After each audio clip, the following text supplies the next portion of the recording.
lot of people come into me with neck pain. I treat this a lot.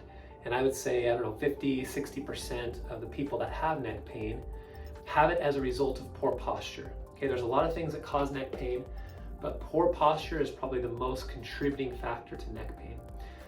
Now, in the last couple years, there's actually a medical term that has been developed called text neck. And it's a real thing, and we're all guilty of it. And I'll show you, okay? We pull out our phones. This is what we do. We start to text. Now look at my head. Look at my shoulders, right? I get into this forward head, rounded shoulder position. It doesn't just happen with texting. It also happens with, for example, the way our computer is set up at work. A lot of people work at a computer, and their computer screen will be down. Their keyboard or their mouse will kind of be positioned in a way that causes a forward rounded shoulder position. So they get into this text neck position, forward head, rounded shoulder, and it creates a lot of strain on the tissue of our cervical or neck area as well as our upper back, and it develops this neck pain over time. The best way that I can demonstrate or illustrate this is through a simple analogy. I share this with my patients. Okay, so all I have here is a bowling ball and a stick. The bowling ball represents your head, the stick represents your spine, and then I'm going to hold it with my hands, which my hands are going to represent all the muscles that stabilize my spine. So when your head is directly over your spine in a good posture, my hands, you can see, like, I really don't even have to hold it that much. It's not that hard.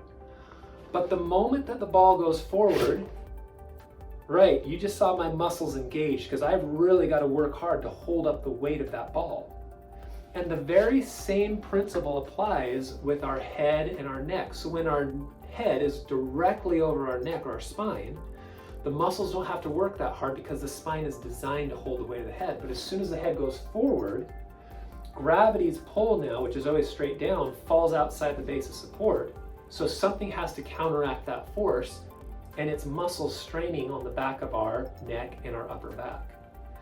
So that is kind of a good way to explain how if you're in a poor posture, texting, sitting at a computer, gaming, laptop, reading, whatever it is that causes you to be in that forward head, rounded shoulder position, you're creating so much strain on that tissue. And if you're doing that for hours a day, every day, you're going to develop a lot of neck and upper back pain.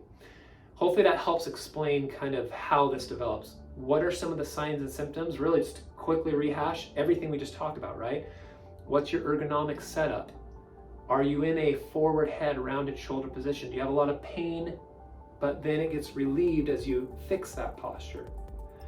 If you're texting a lot, you're going to have that neck pain. And then a lot of people will get like trigger points up in those upper traps, levator kind of neck muscles. You'll get a lot of trigger points and muscle knots. So what do we do to treat it? We will always create kind of a customized plan to whatever it is that you're presenting with. But we have to fix your posture. We have to fix your ergonomics, the way your desk is set up. We've got to change whatever activity is leading to this. And then there's this principle called a crossed syndrome. Cross syndrome basically is the muscles in the front, pec muscles, get tight, and the scapular muscles, like your rhomboids, your middle traps, all those scapular stabilizer muscles, they get really weak. And we've got to reverse that. So we've got to stretch those pecs, and we've got to strengthen those scapular stabilizer muscles, rhomboids especially, to get you into a better posture. Okay, and then we do a lot of soft tissue mobilization, trying to kind of work out that tissue to try to improve your posture, but also decrease your pain and stimulate blood flow. So hopefully that helps. That's a very common condition that we see that is easily fixable. Usually most people that have poor posture and neck pain, it's a couple weeks of therapy and then they're good to go as we kind of teach them what they need to do.